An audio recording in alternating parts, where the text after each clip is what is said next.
One of my favourite ice levels in gaming. Ice Cap Zone. Yeah, it's just like, oh man, it starts with a sick snowboarding sequence, which you don't really have to do anything for. And they kind of did something similar to Rystar's Ring Rink level, where in the American version, you start off with a snowboard, similar to this Ice Cap Zone in this game. But that was only for the American release. For some reason, it's not in the Japanese version. It's something the American version added. So, for once, they added something new, and they added something for the American release. Or the worldwide release, I should say, because it came out in Europe as well. But you know, basically, well, yeah, just jump on this platform and you go to the next section. There's some cool little platforming challenges here, and it's again nice mix of platforming and speed. It's probably one of the more platform. Well, I don't know. At least Act 1. Act 1 is one of the more platform-heavy zones, in my opinion, but it still doesn't feel too overwhelming. Like, you have these things that, as you go, the faster you go, the easier it will be to, like, loop around, I guess. And as you spin dash, you're almost always going to loop around with it. And here, just wait for it to go down, and go. Be careful not to get squished.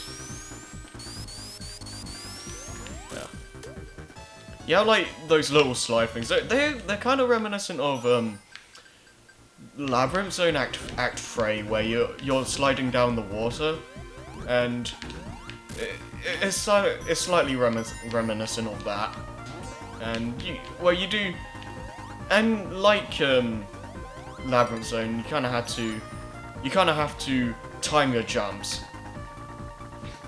But it's more forgiving in this level, I feel, because you don't have to do it nearly as much. So, and Supersonic again. Yeah. One thing that I'm not too fond of is that when you're jumping, Supersonic is really slippery. Like crap. Okay, it's not a death pit. Seeing me trying to hit that switch over there, it was really it was really slippery trying to do that. Okay, but here we have a blocked pathway. We can't go there in this story, but Knuckles' playthrough, we'd be able to pass through that little section. So it's just another thing, like, Knuckles goes through the same section, or the same zones rather, with the exception of Death Egg, but he's not going to go through the same areas as us. And that's something I really wish that Sonic Heroes did. Because you have 4 teams, they all go through the same areas, the same levels. That's okay.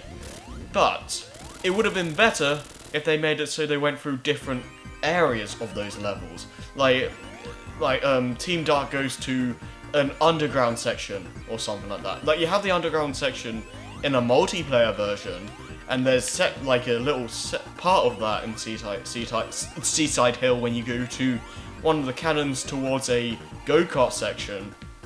But that's about it. That's as far as it goes. I don't know, man. Like, it would have been so cool if they did that with Sonic Heroes, but alas, it didn't work out. Like, they did it in Sonic Adventure 1, even Sonic 06. So it really isn't too much to ask for, to be honest. It's like, oh yeah, you can also destroy ice balls with the electric shield, so that's nice. But yeah, this is Act 2. There's some more speed in here, but you also have a lot more alternate routes than in Act 1. You can keep going higher and higher, and like usual with Sonic games, the higher path is usually the better path to get rewards for. And this is no different. We keep going up, you can even jump on loops and stuff, and you'll eventually just keep getting rings after rings after rings. And I don't even think I've been up here before.